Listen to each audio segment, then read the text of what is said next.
folks. Why Would You Ask That is a podcast that answers some of the weirdest questions. A lot of those are inappropriate for some listeners. If you're squeamish, easily disturbed, or just having a bad day, this may not be for you. But if you've got to know the answers like we do, stay tuned.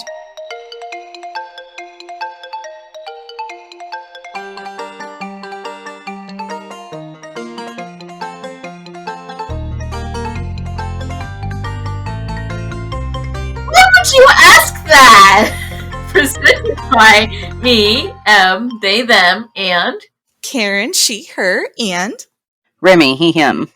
We're talking about gay detectives! And our favorite gay detective most of all, Sherlock motherfucking Holmes. Motherfucking is his real name. That's legal. You can't change it. Yes, it's registered. You could see it on a plaque. If you go all the way to wherever Sir Arthur Conan Doyle was, you could read it on the house that Sherlock Holmes totally lived in for real because he wasn't fake. Mm-hmm. He was a real man who did real things, especially kiss other men. Mm-hmm. But he'll never tell. He did in his tell-all. Really, I'm most excited for him to show up in Enola Holmes.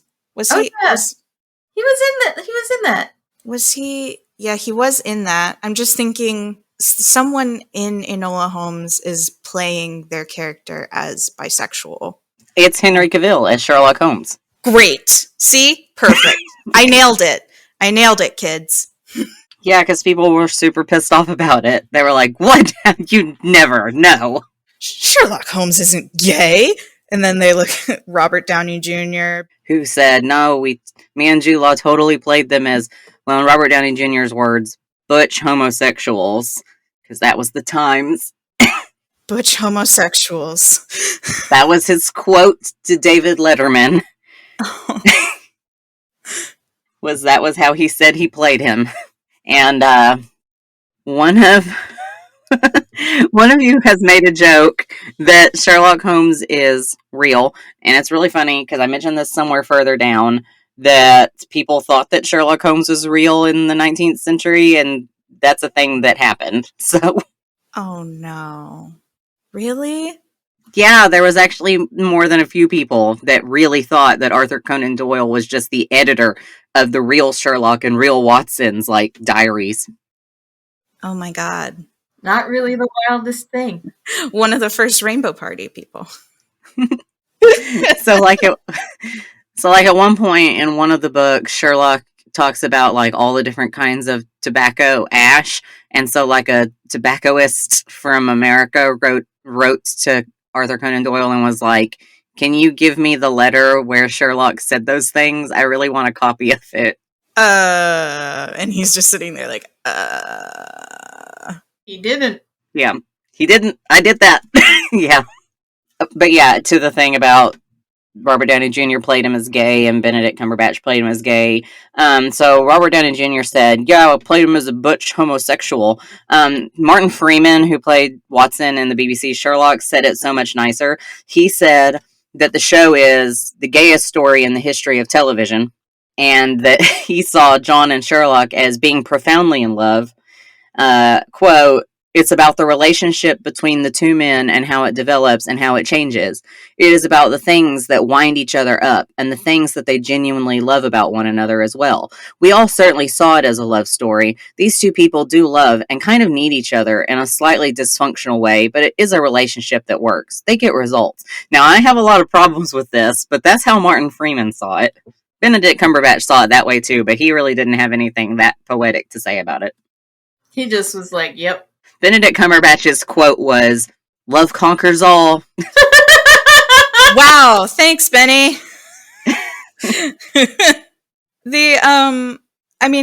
Jude Law also said something that was really poetic about playing Watson, and he played Watson as if he and Sherlock were married.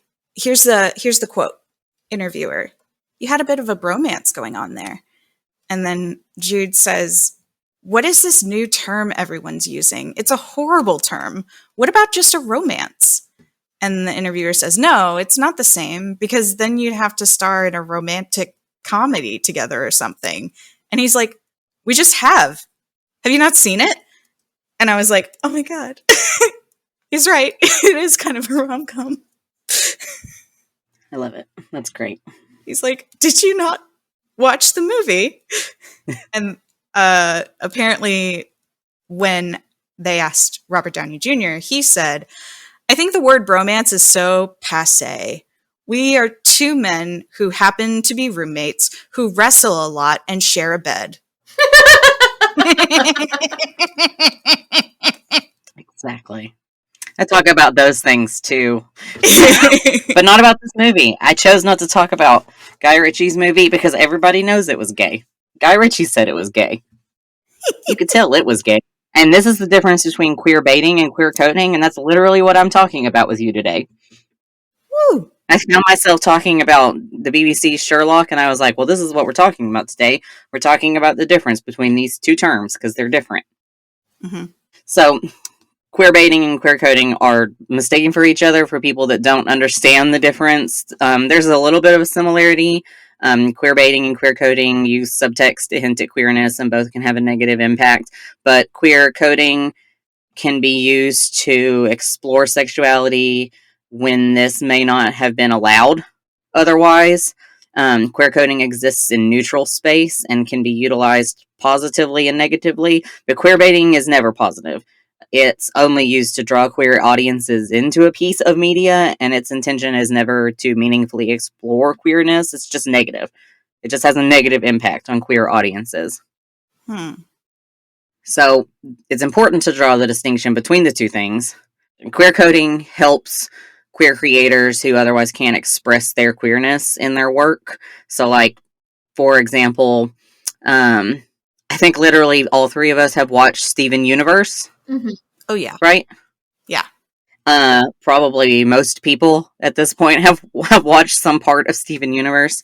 So Rebecca Sugar, who did Steven Universe when she was first doing it, had to queer code and like all of it. Cartoon Network threatened to pull it off the air if she didn't queer code the characters, and they didn't even want that. They just didn't want queer characters at all. But so she put all of the subtle queerness in there. Like there's a scene when she starts introducing what's happening with Garnet and so Sapphire and Ruby, and she Spoilers. It's so old. And there's a scene where they like run at each other, and Ruby like picks up Sapphire and like spins her around and like kisses her face. And this isn't like inherently queer. You can do this with a friend. If you've like been separated for a long time, you can. And in parts of the world, holding your friend and holding their hand and kissing them on the face means nothing. Like that would not be romantic at all.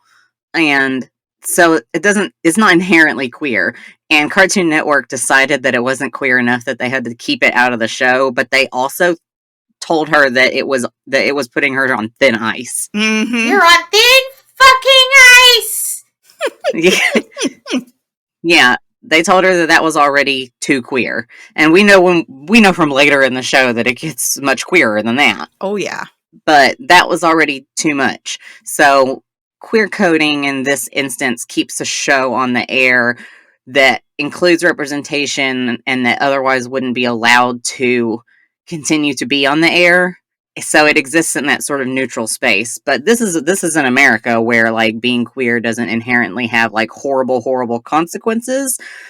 So like an even better example of how queer coding has like worked really well for creators and plays an important role sometimes is like in Chinese media. Chinese historically has had like a really negative look on queerness. So there's a Chinese show called The Untamed, and it's based on a web novel. And in the web novel, the characters of Wei and Lan are super gay. In the show, the censorship of the Chinese media has to make it such that they are not allowed to be queer because China doesn't like it. So for queer representation to happen on that show, it has to be super duper queer coded. so the queer audiences can still have it, but it has to be coded enough that Chinese media lets it through. So this is how queer coding can work in a positive way. Most people hear queer coding and are just like, bad. Yeah. So I wanted to make the distinction. Right. Because, I mean, queer coding is allowing people to kind of identify themselves in a certain character, and they can kind of relate to them on a level, and kind of it's a way for them to connect to the show that, you know, they don't get with other shows. They're like, there's something about this character that means a lot to me. Whereas queer baiting, like, my first thought goes to Riverdale because I watched the first episode and then I was like, wow, I remembered I really hate CW shows. I think I watched the whole first season of that show and then decided that it was never going to happen and I had to turn it off and I was never going to watch any more of it. Yeah. I was like, yeah, they're just, that's fine. I didn't really care about teen drama anyway. For its own teen dramas. Yeah, I mean, like, I've really enjoyed Sex Education, and I want to see the new season so bad. I've really enjoyed that one. That is a great show that talks about sex and identity and queerness and, like, growing up. I think it's a really awesome show. I don't know how appropriate it is for teenagers because, I mean, I guess it is, but also I would never be allowed to watch that when I was a teenager. Your parents have to be very cool because there's literally sex on every episode. Yeah. Of some sort. Yeah. It's a very good show, though. Yeah. I love it. Yeah. Queer coding can be bad, too, though. That's why it's in a neutral space. Especially because queer coding has also been used with this pattern of being used to represent queer people as villains. And Disney is the big one who's, like, particularly horrible for this. I mean, we literally talked about Ursula being a drag queen last episode. Yeah.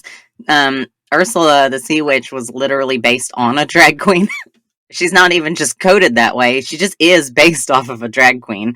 But I wrote about this, and I feel like I talk about something I have written a paper about every episode. I literally wrote a paper about this once. It was in the process of writing a paper about about a book.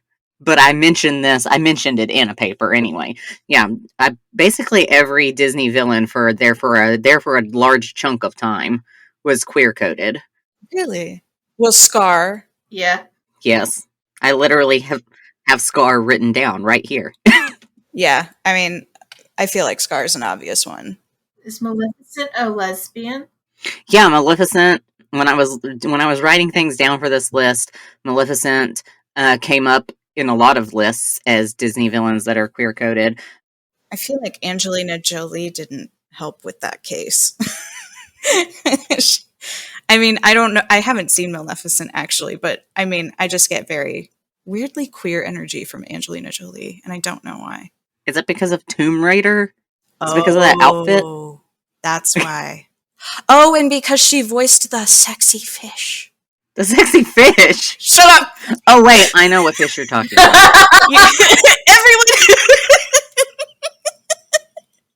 Anyone who's seen Shark Tale understands what I mean. Oh, the one shaped like a woman and not like a fish. Yes! I did immediately get there. I immediately was flashed back to my childhood. She's dangerous, super bad, you better watch out, she'll take your cash. She's a gold digger. I've never seen it, but I know of it because of Karen. Like, I grew up believing, like, no, I'm not gay. I would literally scroll that scene back, watch it multiple times. I'm like, wow. Yeah. Not with the fish specifically, but I would do that with so many things. Yeah. Yeah. There were a few others. I won't mention them because I've already embarrassed myself enough. So It's okay. We'll find another way to embarrass you another way. ugh. Well, listen, everybody has got an anthropomorphic animal that they had a thing for when they were a kid. And I think we've all had a thing for Robin Hood. everyone has a thing for Robin Hood. Or Maid Marian, or both. Oh, I mean, Maid Marian was cute. I mean, but she's no Robin Hood. She's no Robin Hood. No. I'm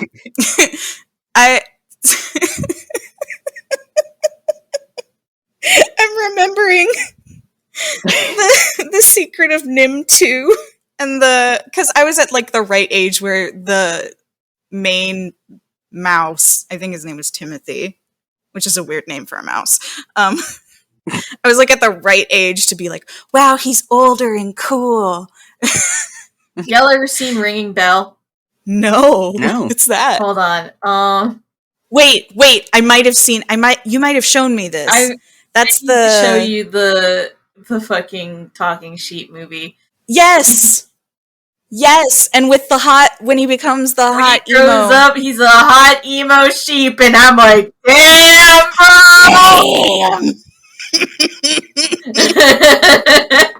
If anybody's curious, Ringing Bell, 1978, also called Chira no Suzu. You probably watch it on fucking YouTube, whatever.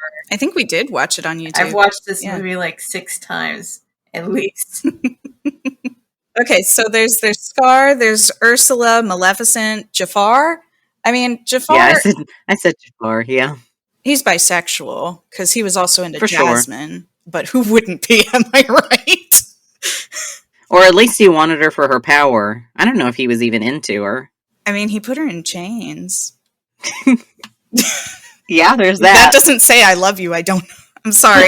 That's really bad, actually, and I'm gonna walk that back. I'm very sorry, but the fanfic is creeping out of you. The fanfic is creeping out of me. Hades. Oh, for sure. Yeah, for sure. I don't know. I got very bro energy from him. Yeah, I think it's a little of both, depending on the scene. Yeah. Definitely his two little guys. Yeah, his henchmen. So for like a chunk of time, like for that chunk, that little chunk of Disney's age, it's the Renaissance. Thank you. I knew there were like names for the different sections. All of the villains were queer coded because it was a thing to do, and even now you still get them. Because, like, the Shadow Man from Princess and the Frog, it's got a lot of queer energy coming off of him. Dr. Facilier. Yes, Dr. Facilier. It's not fair that they made all the characters really nice to look at. Hot. Yeah. Yeah. They're all really hot. All the villains especially. Mostly. Yeah. The queerer they are, the hotter. I'm sorry. Yeah. Okay, you can see the negative queer coding on the Disney villains and the way that they're drawn. They're all like the men are drawn often like in a really sort of feminine way, highlighting like opposite the main characters, like usually really masculine characteristics. Used to be in that era, it was always a man that was opposite. Now it's more diverse, but used to be. The fact that a lot of the male Disney villains have like this really weird, obvious eyeshadow. Not that it's weird that men can wear eyeshadow, just that all of the Disney villain men have it. Mm-hmm. Think about it. Even Scar has it. Yeah, he did. It was working. Well, yeah, it was working. It works on all of them.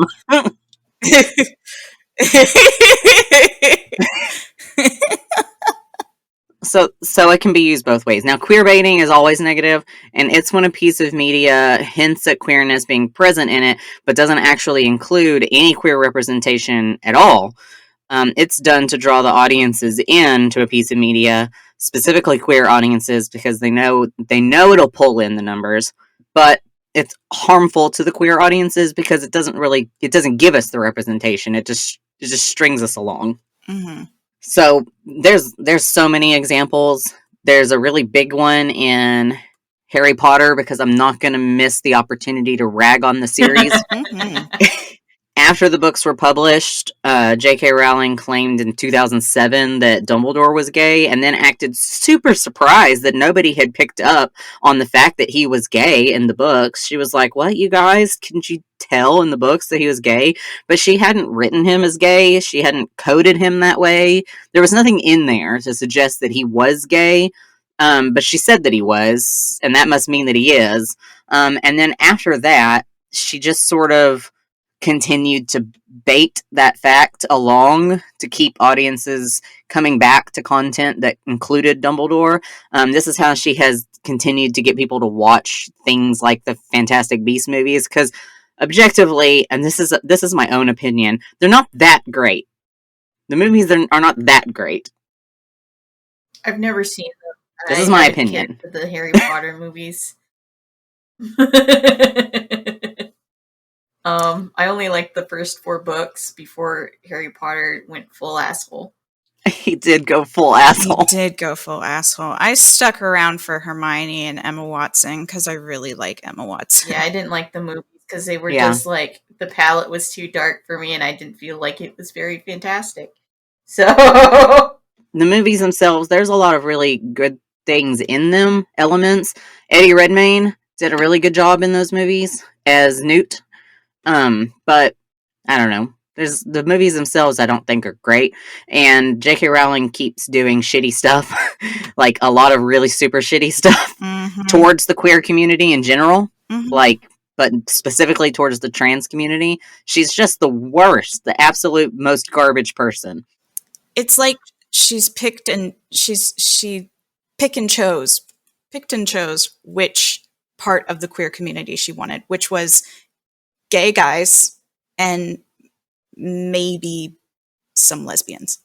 I don't even know where those are, but gay guys specifically she wants. Yeah. And there's a lot of other issues, but we're specifically talking about gay things, so I just won't get into it because I could go on forever. But in Fantastic Beasts and Where to Find Them, the director mentioned talking about Dumbledore's sexuality. The fans talked about whether or not she was going to bring up Dumbledore's sexuality, because this is the time. This is the time to do it. This is when you explore it, because this is the time in his life when he was doing those things. And she said, "Yeah, I'll definitely do that. Watch this space." Did she? No, she did not. She did not do it, but she kept saying she was gonna, but she didn't. She never did do that. That's queer baiting, but it's nowhere near as bad as what BBC's Sherlock Holmes did, which is some like legitimate seasons and seasons long, like in your face queer baiting. And now I'm going to talk about that for a long time. Yeah. Ooh. Get it. Because the main focus of this episode is going to be to talk about Sherlock Holmes. So that was my introduction, and now I'm going to rip apart BBC Sherlock to talk about queer baiting. And then I'm going to talk about Arthur Conan Doyle's actual books to talk about queer coding. Cool. Fuck yeah. So, Sherlock Holmes. Let's look at that. All of it is in the public domain in the U.S. now, except for 9 short stories, which will come into the public domain in the U.S. next year. Exciting. So that's exciting. Yes. Yeah. Because finally we'll be able to do whatever we want with all of it. Yes. Finally. We get to make Sherlock as gay as he is. And that weird crazy lady won't be able to stop anybody. Yeah. And yeah. God.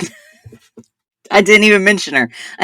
But she's in my TikToks. She's in the TikToks on the Why Would You Ask That TikTok page. You'll watch the Sherlock TikToks from like a few months back, and she's in there. Or we could just talk about her on a different episode. I fucking hate her, and I really want to just make jokes about how awful she is. We'll talk about stupid people that do weird things with made-up lawsuits on a different episode. Yes. I'll write it down. Okay. BBC Sherlock is like a really big, really obvious example of queerbaiting.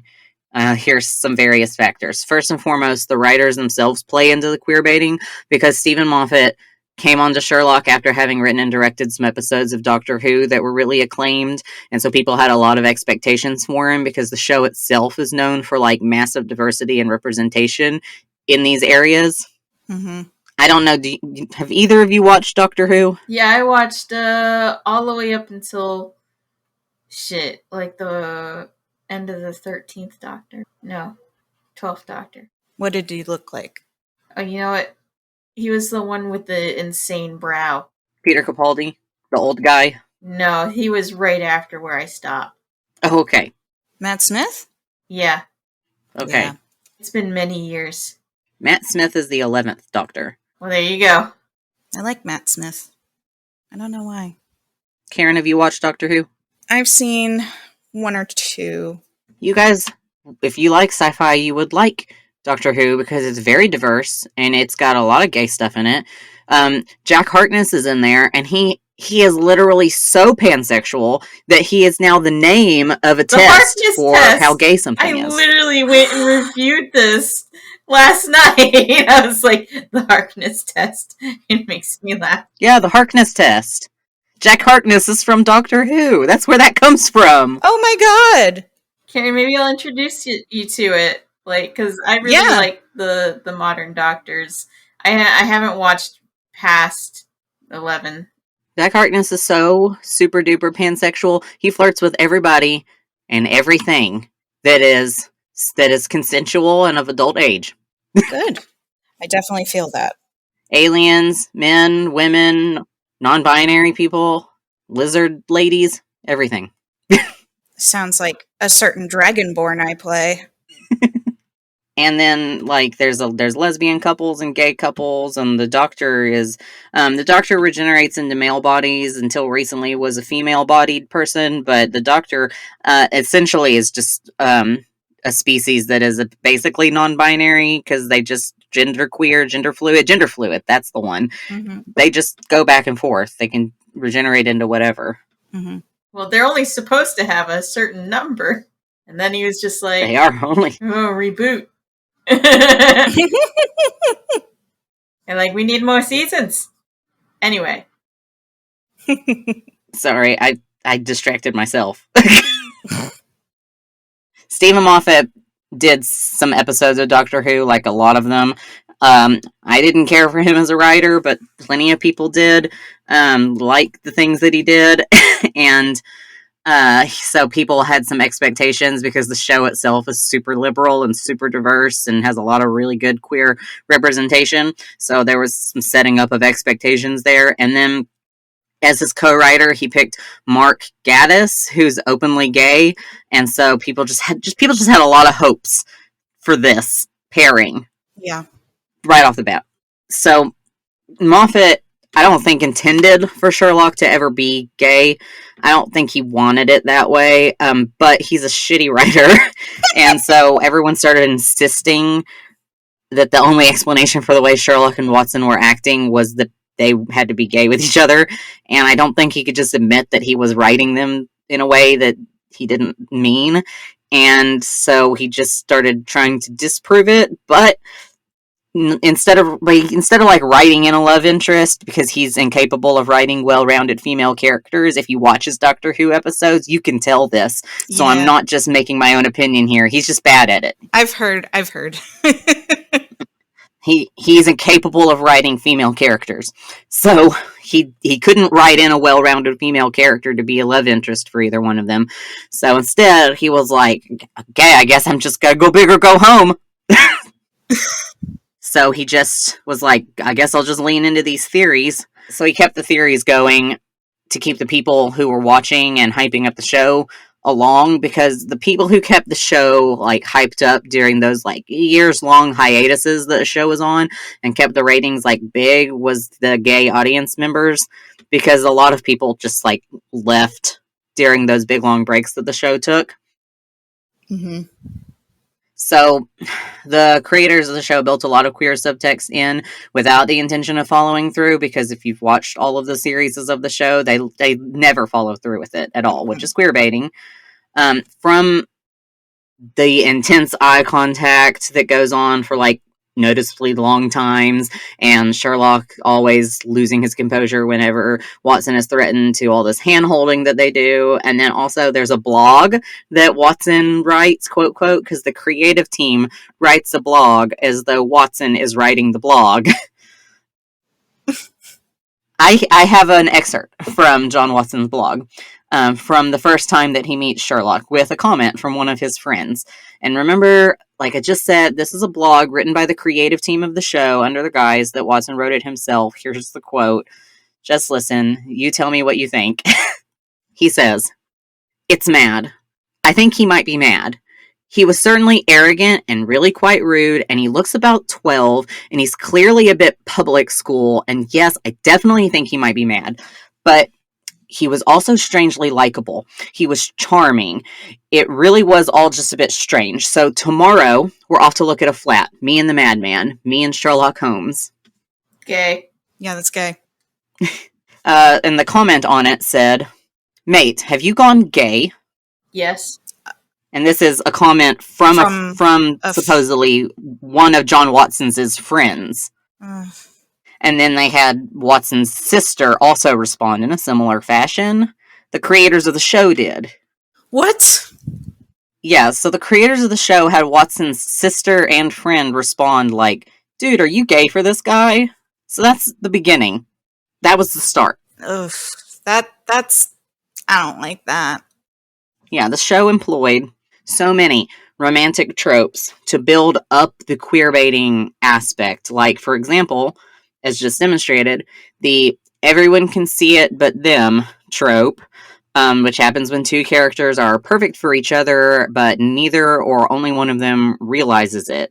Everyone around them, their friends, family, their enemies, can see it's obvious their feelings for each other, but they can't see it. And this often leads to people, outsiders, mistaking them for a couple when they're not actually together, which is resulting in a lot of "he's not my boyfriend" situations, designed to show the audience and the characters just how strong and obvious their feelings for each other are. So this happens so frequently in the show.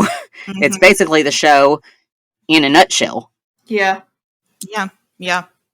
So throughout the episodes, many characters comment on their relationship with each other. So like just a couple, just like a very few examples for the people who haven't watched the show. When they move in together, Mrs. Hudson asks them if they'll be needing a second bedroom. Wink, she says. She does. She winks at them. At the restaurant, Angela the waiter brings a candle for the table because, quote, "it's more romantic," and then lets Sherlock know that anything he wants is, quote, "on the house for you and your date." Mm-hmm. And then Moriarty threatens that he, quote, "will burn the heart out of Sherlock," and then Sherlock says that he doesn't have a heart, and then Moriarty says, quote, "but we both know that's not quite true," indicating Watson is Sherlock's heart. John Watson's girlfriend says that he's a great boyfriend and Sherlock Holmes is very lucky, quote. Irene Adler looks at John and then says to Sherlock, quote, "somebody loves you. If I had to punch that face, I'd avoid your nose and teeth too," after John punches him in the face. And then later she tells John that they're a couple, him and Sherlock, and then John says, "no, we're not." And then she says, "yes, you are." And then he just doesn't reply. So there's just a lot there. Mm-hmm. Yep. One of the gay innkeepers in another episode snores, and then his partner asks Watson, "oh, is yours a snorer too?" Talking about Sherlock. Because they're sharing a room at the inn, by the way, like they do. It's to the point where it's like... comedic. Yeah, it's comedic and kind of like making fun of the people who are really hoping that they will do something. Oh, you just wait. And there's, at some point the newspapers in the series start doing it. At one point, a newspaper comments on their relationship with each other, and John says, "this is too much. We need to be more careful." Mm-hmm. What does that even mean? Yeah, what if is... not? Okay. It's gay. At one point, a reporter asked Sherlock if he and Watson are just platonic. At some point, I guess spoilers, but this is in the books from 100 years ago, and also the show is quite old now too. At this point, Mrs. Hudson is convinced that Sherlock and John are together, like throughout the whole thing, and then in series 3, before Sherlock comes back from where he's off to.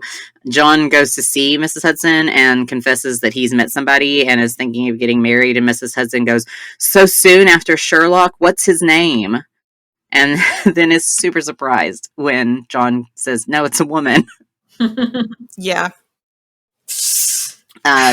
Another trope that the show does so much, another trope that the show does just once, I guess, but is where John and him have a conversation where he's trying to figure out if Sherlock is in a romantic or sexual relationship. He has a conversation with Sherlock where he goes, "You have a girlfriend?" And Sherlock goes, "No." And then he goes, "How about a boyfriend? Because that would be fine, if you're into that." And then Sherlock's like, "I know it would be fine." He goes, "You have a boyfriend then?" And he goes, "No." And then John goes, "Right, okay, so you're unattached, just like me. That's good." Mm-hmm. Mm-hmm. Which is a direct quote. It's a direct quote. That's not just me paraphrasing. Yeah. Gay. They've had more than one declaration of love trope, but the worst one is towards the end of an episode called His Last Vow. They're on the tarmac. Sherlock is about to get on the plane that will lead him off. He turns to his brother and says, quote, "Since this is likely to be the last conversation I'll have with John Watson, would you mind if we took a moment?" And then Mycroft goes off. And Sherlock talks to John and makes a couple of jokes, but then he looks up at him with like some puppy dog eyes. And then he goes, "John, there's something I should say. I've meant to say always, but then I never have. Since it's unlikely we'll ever meet again, I might as well say it now." And then he makes a joke. Yep. I just can't think of a straight explanation. Yeah. It's mortifying is what it is. Yeah, so fans hung on for so long, and then you read through them in bullet point like this, and you feel embarrassed that you hung on. Yeah. It's just so mean. Yeah. Because, I wanted it to happen. Everybody did. Everybody wanted it to happen. We were like, oh my god. Yeah. Benedict Cumberbatch being gay makes sense. He plays a very good gay Sherlock. I mean, it's nobody's fault, because both the creators of the show and both of the main actors both explicitly said that they were going to do it and were playing it that way. As a matter of fact, the gay writer, he said that he was specifically toying with homoeroticism. He said, "Playing with homoeroticism in this show is fun," was his quote about whether or not this was a love story. Which is just insulting, almost, that quote. Yeah. I mean, it's not like we're in a time when, it's... It would be one thing if this show came on in 1990, but it came on in the thousands when that's so frustrating. And what others did we have? We have the cries into his chest scene, which takes place after a large emotional ordeal when some character pours his heart out and then finally just breaks down and buries their head into someone else's chest and just weeps. Here's it's one of my favorites. Here's a little gif. It's just so gay. It's so fucking gay. So in The Lying Detective, John starts talking about missed opportunities, admits that he cheated on Mary, his partner there, and confesses that he always wanted more from his relationships. And in fact, he does still, and after his speech, he just breaks down and starts sobbing into Sherlock's chest, who just hugs him and the most intimate way possible. He cradles the back of his neck, caresses his arm, puts his cheek up against his head. There's a better way to do. You can hug your male friend, and that's not gay. But if you cup your male friend the back of his neck and nuzzle your nose into his hair, it's a difference. There's a difference. Yeah, because I've seen guys who it's not. There's no gayness about it when they cup the back of their friend's neck. It still has a very platonic feeling. Just the body language is it's just different because it's very up, if that makes sense. Their arms are up and they're patting each other on the back really hard and holding on the back of the head. Like, you know, I see athletes do that, and like it's just a way that they hug.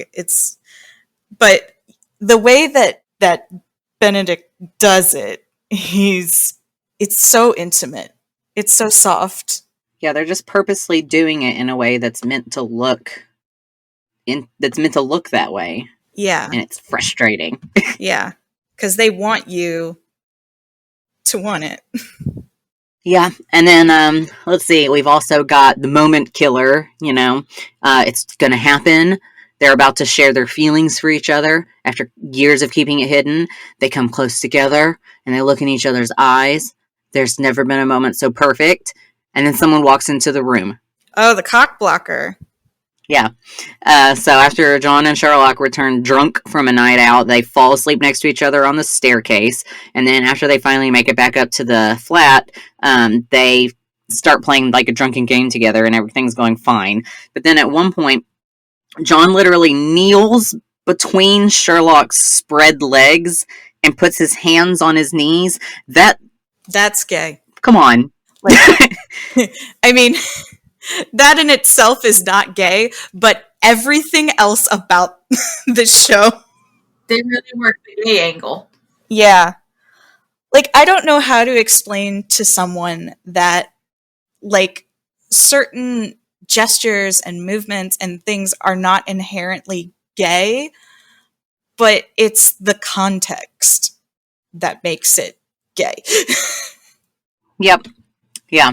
So who knows how the night would have gone in their, you know, bedroom that they share if somebody had not walked in immediately at that moment. Fucking hell.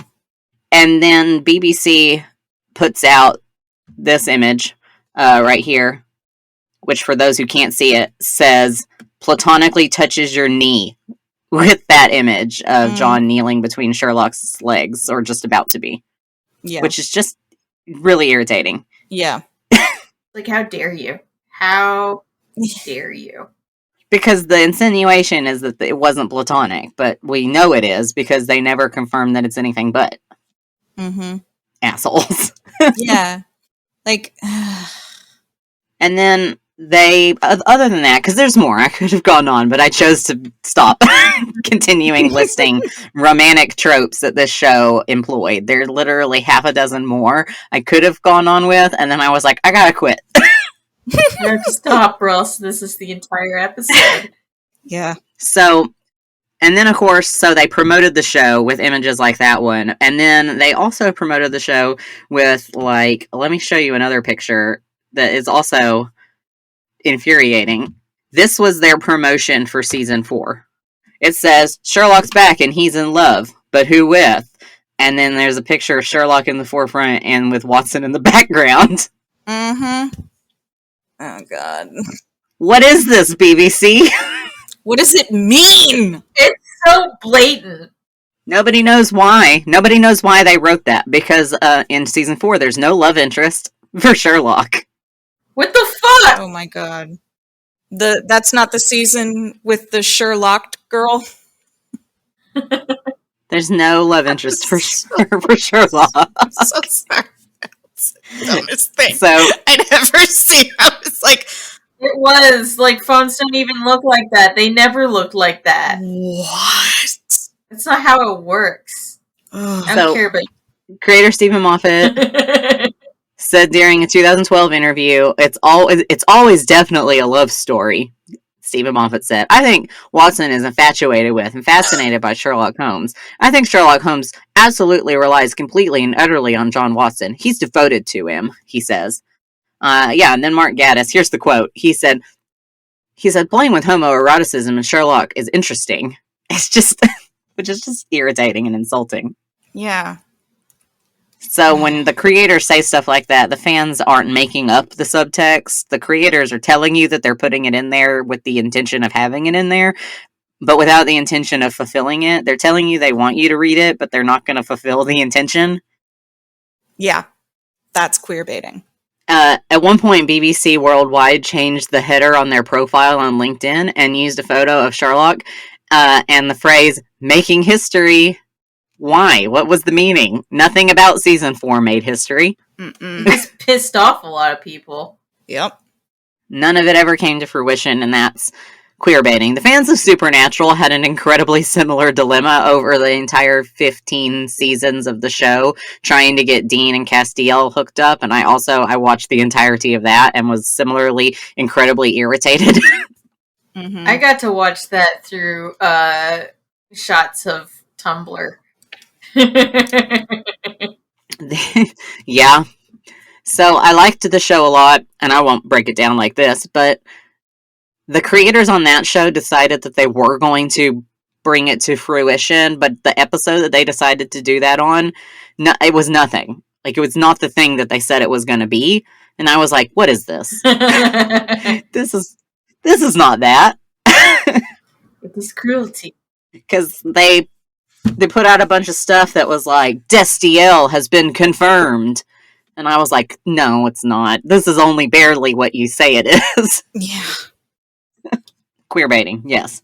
So, with that out of the way, we can talk about queer coding and the original Sherlock Holmes books and how Sir Arthur Conan Doyle did that right. Woohoo! Let's do it. But that'll have to happen next week when we talk about queer coding and Sir Arthur Conan Doyle's original Sherlock Holmes novels.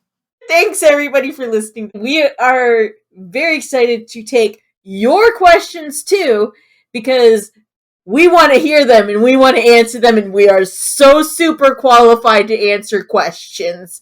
So what you can do is you could visit our website, which is whywouldyouskthat.com, and go to that little contact form, throw in a question, or you can email us at whywouldyouskthatpod@gmail.com. So please send us your questions. We don't care how weird it is, how gross it is. Just don't ask any personal questions. That's our one line. Ask your weird questions. That's what we want. So thank you for listening. This is M, Karen, and Remy. And ask us some shit. Thank you. Good night.